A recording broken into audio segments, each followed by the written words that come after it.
it's really interesting. If I kind of zoom out a bit and then maybe give a bit of context to the work I do at the university. I work on an EU-funded project, Horizon 2020, called SOPHI. That stands for Seas, Oceans and Public Health in Europe. So the EU are funding this work looking at the link between ocean health and human health.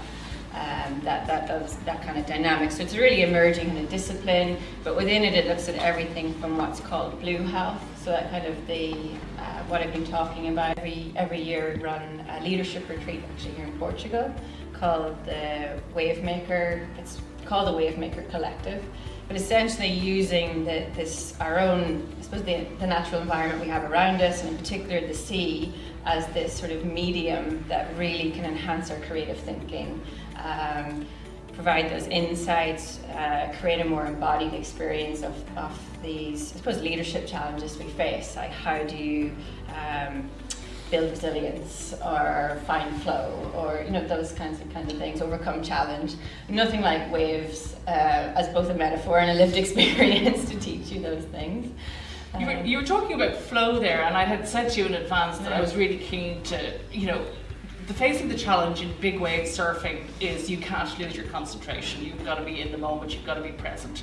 And focus is obviously a huge part of research and developing anything. So how do you build focus, maintain focus, and stay with it? How we use our energy are some of the biggest challenges that people are coming with, and that we experience, and that I experience. So that, like, how do you avoid that so-called burnout? And I think when it comes to focus, it's like, where are we directing our attention? And it's really difficult on the day-to-day. We're increasingly distracted. We're living in a society that's just always on, but our attention is being pulled in so many different directions. And then what's really interesting, when you take yourself out of that, away from the computer and the phone and the meetings, and into a space, even for a moment, like by water, in the sea, and in particular with waves, they kind of, all of a sudden, something happens to our attention and our focus.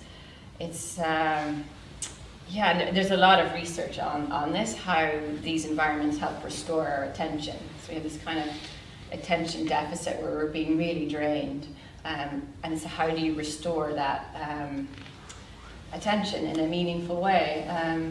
And I think something about being in the sea, obviously when you're being like, there's an oncoming wave, your attention isn't anywhere else but on that wave.